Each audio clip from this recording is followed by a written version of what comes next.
Okay, these are notes 4.8. We're talking about combinations and then probabilities. We're going to compute the number of combinations of n individuals taking k at a time. We're going to use those combinations to calculate some probabilities, and then use multiplication counting principle and combinations to calculate probabilities altogether. Okay, so when we talked about permutations, the order of picking something mattered. We were interested in just finding how many different ways there are to do something, but also how many different ways in this specific order. With combinations, the order doesn't matter. So here's the difference. So say I'm going to pick 2 people from our class to take to Disney World. If I would want to know who is first and who is second, I would use permutation. But if I'm just taking 2 students, it doesn't matter who's first and who's second, that's going to be a combination. Okay, so let's say Mr. Wilcox decides to randomly select 3 students' homework papers from his class each day. He puts 28 names in a hat, mixes them up, and draws out 3 names one at a time. How many different ways could he choose 3 students to grade their papers? Okay, it's tempting to say 28 times 7 times 26, but the order doesn't really matter. Either you're going to be chosen or you're not going to be chosen. Excuse me. So it doesn't matter if you pick first, second, or third, or first, second, right? That you're being chosen. So it doesn't matter the order of which you're chosen in. Okay?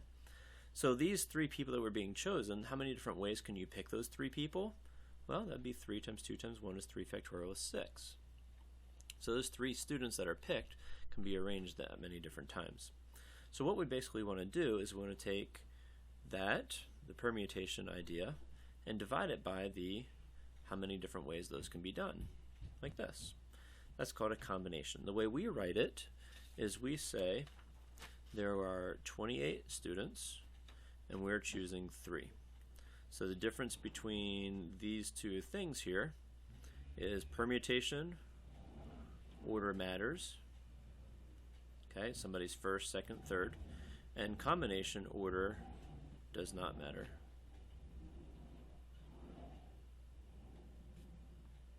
So as long as you're chosen, you're one of those 3 or whatever, okay? So thinking about combination versus permutation. Okay, so the definition of a combination here as a selection of individuals from a group which the order of selection doesn't matter. Okay, we notate it like this. So basically the equation, which I probably won't have you use, I'm just going to have you do it in Desmos, which I will show you in class how to do this. Here's your equation. Okay, so that's basically your equation to figure out a combination. If you remember back on Algebra 2 when you took the SOL test, this formula was on that formula sheet for you. Okay, so let's do a problem together. Alright, in New Jersey Pick 6 Lotto game, to play in the lottery, a player chooses 6 different numbers from 1 through 49. The 6 winning numbers from the lottery are chosen at random. If the player matches all 6 numbers, she or he wins the jackpot, which starts at $2 million. Okay? Now, we just says we have to match. It doesn't say we have to actually get them in the same order. Like if they picked numbers and it was 6, 8, 10, you don't have to have them in that order. You could have them in any order as long as you match the numbers. Okay? So how many different possible sets of winning numbers are there for the lottery game? Okay? So that is a combination. There are 49 numbers, 1 through 49, and we need to choose 6 of them to match up. Okay, and we use combination because the order does not matter. Now, if we had to pick them in the order that they're chosen, then we would use permutation. But just in Desmos, we can just type that in, and it gives us almost 14 million different ways. So, once the lottery gets up to 14, 15 million, it'd be good to buy all possible things, right? Okay, anyway. Counting and probability. Okay, so remember that probability is the number of outcomes in the event divided by the total number of outcomes, right? The successes divided by the total number. So let's say the Pick 6 Lotto game from the previous example. What's the probability you win all matching 6 numbers?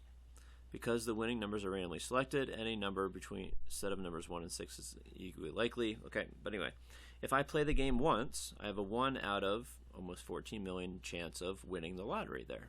Okay, so if I just pick 6 random numbers. Now if I play twice, then I have 2 out of that, okay, as long as they're different numbers. Okay.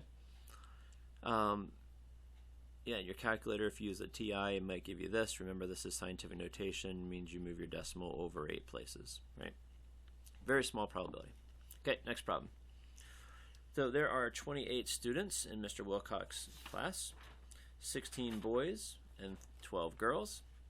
Suppose he selects 3 students' homework papers to grade. What's the probability that all 3 are going to be chosen are girls? Okay, so we want to think about what are the different ways that we can choose 3 girls out of the 12 that are chosen, divided by the total number of ways that we can choose 3 students. So how many different ways can we 3 students, and then how many of those chances are all girls? Okay, so the top part is we're choosing out of the 12 girls, how many ways are we choosing? 3. And the bottom part, out of all 28 students, how many different ways are they choosing? 3. Okay, so you can use Desmos and divide those. You don't necessarily have to show this work. If you just do that, you get this. So there's about a 6.7% chance of that we're going to get all girls if we choose 3.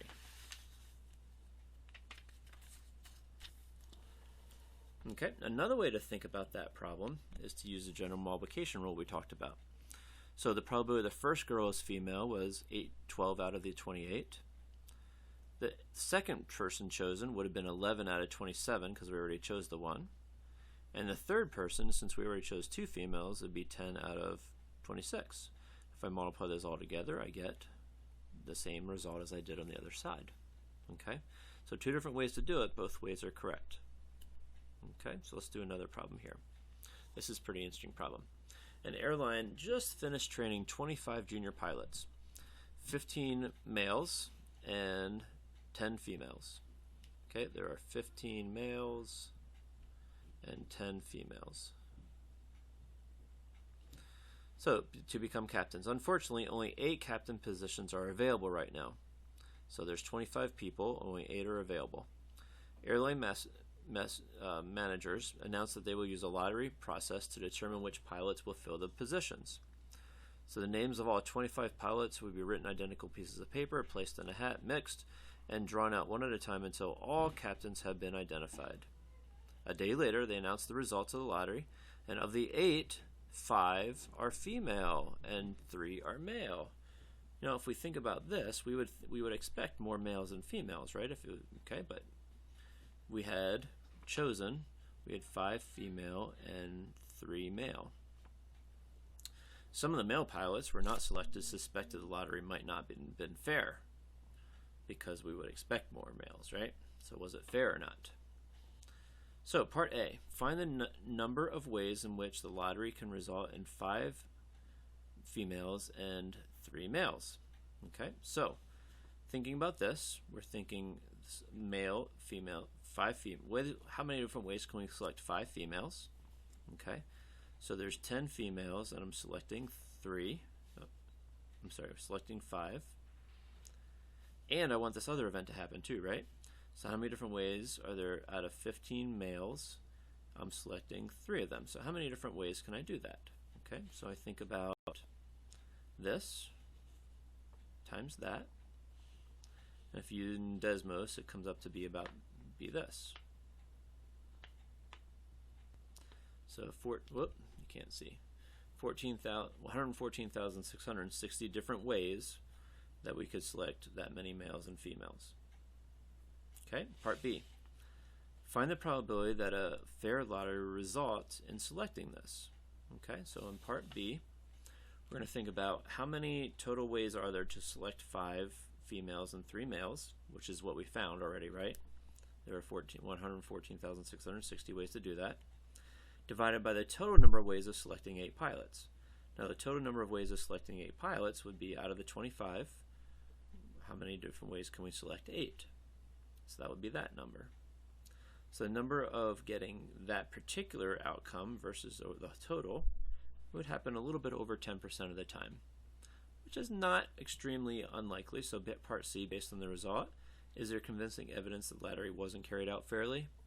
No, it's not. There's some evidence, like our result would only happen 10% of the time, right? A little over 10%. But that's not enough evidence to say that it was really unfair. Okay? So, let's look at this one yet. She wants to set up a playlist with 8 songs on her iPad. She has 50 songs to choose from, including 15 from One Direction. Janine's iPod won't allow songs to appear more than once in a playlist. So how many different sets of 8 songs are possible for the playlist, assuming the order of the songs don't matter? Okay, so old way of doing it, there are 8 songs, and I want to choose one for each one, right? So there were 50 songs to choose from. And then there would be 49 songs, and 48 songs, and 47, and 46, and 45, and 44, and 43. Okay? But that's if the order matters, right? That would be more of a permutation, okay? But combination, we're saying the order does not matter, okay? So how many different sets of 8 songs? So it doesn't matter which order they're in, okay? So sets of 8 songs, we would say there are 50 songs, and I'm going to choose 8 of them to listen to.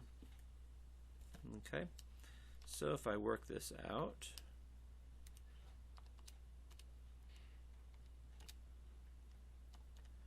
there are 5, 3, 6, 8, 7, 8, 5, 6, 5, 0.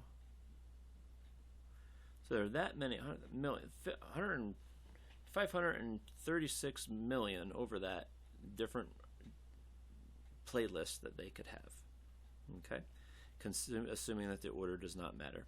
If the order matters, then it would be even more, right? We'd have this number. But if the order does not matter, we have this. Okay, how many 8-song lists contain no songs by One Direction? Okay, so if there's not any by One Direction,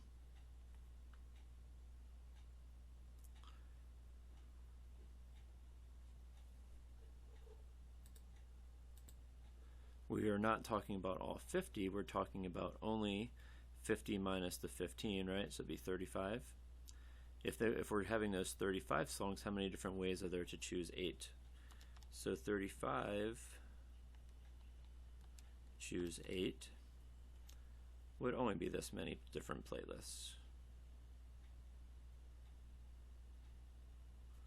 Okay, so quite a few less. If I take those One Direction songs out because I'm not a fan anymore, and then only have that many different playlists. Okay. If you have questions, please make sure you're bringing them to Classroom.